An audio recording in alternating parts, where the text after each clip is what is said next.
Hello दोस्तों, आप देख रहे हो लॉ आईक्यू चैनल। और बहुत कल सुप्रीम कोर्ट का एक इम्पोर्टेंट न्यूज केस आया है और इसमें महिलाओं की स्वतंत्रता महत्वपूर्ण है, लेकिन अजन्मे बच्चे के अधिकार को नजरअंदाज नहीं किया जा सकता है। 26 सप्ताह के गर्भ को गिराने की विवाहित महिला की याचिका पर सुप्रीम कोर्ट ने क्या कहा है, ये बात इसमें कही गई है। हम आओ चलो आगे देखते हैं।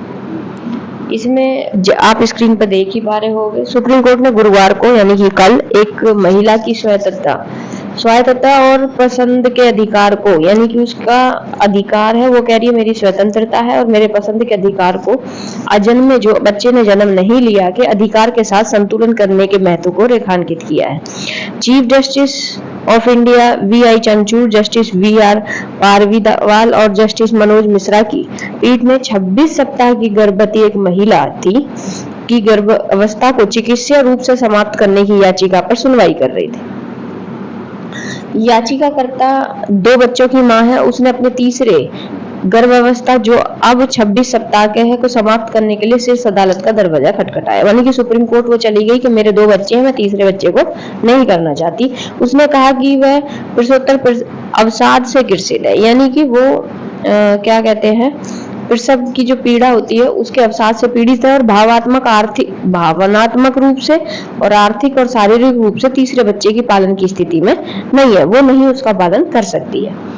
तो कोर्ट ने आज उसके आवेदन को अनुमति देने पर गंभीर चिंता व्यक्त करते हुए कहा, क्या कहा उसने कि सुप्रीम कोर्ट ने कहा कि भ्रूण के जीवित रहने की बहुत संभावना है, यानी कि जो बच्चा है भ्रूण में उसके जीवित रहने की बहुत संभावना है। इस चरण में गर्भपात की अनुमति देना भ्रूण हत्या के समान हो सकता है, यानी कि पेट में मतलब भ्रूण को मारने के समान हो सकता है। Chief justice VI. चंद्रचूड़ ने कहा, जैसा कि उसकी स्वतंत्रता की आवश्यकता के बारे में हम अजन्मे बच्चे के अधिकार का अनजान नहीं हो सकते, यानी कि जो हम उसकी स्वतंत्रता के उसमें अजन्मे बच्चे को नहीं मार सकते हैं। कल 2 जजों की पीठ ने गर्भपात की इजाजत देने पर खंडित फैसला सुनाया था, जिसके बाद मामले की 3 जजों की पीठ ने उसके पास भेजा गया। उसके बाद गौरतलब है कि 9 अक्टूबर को 2 जजों की बेंच ने महिला की याचिका मंजूर कर ली थी। 2 जजों की महिला क्या कर ली थी, 2 जजों की बेंच ने 9 अक्टूबर को उसकी याचिका मंजूर कर ली थी। हालांकि बाद में क्या हुआ, केंद्र सरकार ने के आवेदन दायर कर भ्रूण के जीवित रहने की संभावना का सुझाव देने वाली एक मेडिकल रिपोर्ट के आलोक में आदेश को वापस लेने की मांग की। यूनियन की रिकॉल अर्जी पर सुनवाई करते हुए 2 जजों की बेंच ने आम सहमति पर नहीं पहुंच पाई है। मामला सीजीआई की बेंच के सामने रखा गया और प्रजनन अधिकार निरंकुश नहीं है। ये एएसजी ऐश्वर्या भाटी जी हैं, उन्होंने कहा है।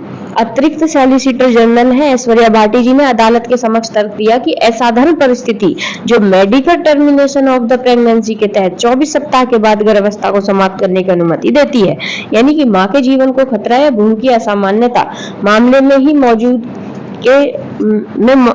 मौजूद नहीं है। उन्हें इस बात पर जोर दिया कि एक मां का निर्णायक स्वतंत्रता का अधिकार या आनंद प्रजनन अधिकार प्रकृति में पूर्ण नहीं है और संसद द्वारा बनाए गए कानून द्वारा सीमित है।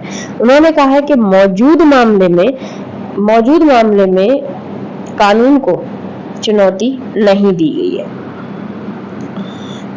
मामले में क्या था, भरोसा किया कि एक्स फैसले में उस नियम को चुनौती दी एक अविवाहित महिला को 24 सप्ताह के बाद गर्भपात की मांग करने से रोकता है। सुप्रीम कोर्ट के इस फैसले का जिक्र करते जिसमें घोषणा की थी कि अविवाहित महिला भी सहमति से बनाए गए संबंध में 20 से 24 सप्ताह की अवधि में गर्भावस्था का गर्भपात कराने की हकदार है।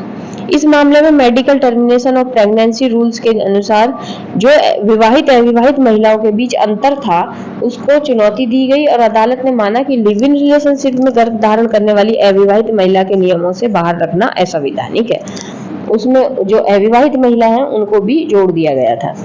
अजन्मे के बच्चे के अधिकार के बारे में सोचना चाहिए। सुप्रीम कोर्ट ने ये बात कही है कि आप चाहते हैं कि हम डॉक्टर को क्या करने के लिए कहें, भ्रूण की हृदय गति बंद करने के लिए।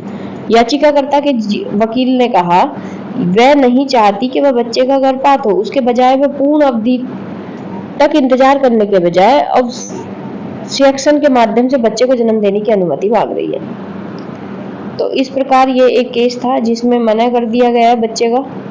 और अजन्मे के अधिकार के बारे में सोचना चाहिए, और महिला की स्वतंत्रता निश्चित रूप से महत्वपूर्ण है। उन्हें आर्टिकल 21 के तहत अधिकार है, लेकिन साथ ही हमें उसे तथ्य के प्रति सचेत रहना चाहिए। जो कुछ भी किया जाए महिला के अधिकार को प्रभावित करना, यह अजन्मे के लिए कोई उपस्थित हो रहा है, माँ के लिए सुश्री यानी कि भाटी सरकार के लिए उन्होंने कहा है कि आप अजन्मे बच्चे के अधिकार को कैसे संतुलित करते हैं।